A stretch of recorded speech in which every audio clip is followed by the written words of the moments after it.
আল্লাহ আমার মাফ করে দিছে, আল্লাহ আমার মাফ করে দিছে, আল্লাহ আমার মাফ করে দিছে। আরে আল্লাহ ওরে কিভাবে মাফ করলো? দুনিয়াতে এমন কোনো খারাপ কাজ নাই যেটা ওই করে নাই। ভাই ও তো আল্লাহর কাছে 5 বছর ধরে মাফ চাইতেছে।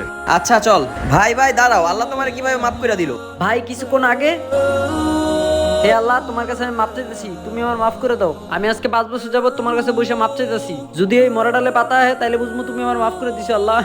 আরে 5 বছর ধরে তুই আল্লাহর কাছে মাপ চাইতেছিস না, তোর কাছে পাতা দিতেছে না আল্লাহ তোরে মাফ করতেছে, কারণ তুই গুনাহ করছিস এত।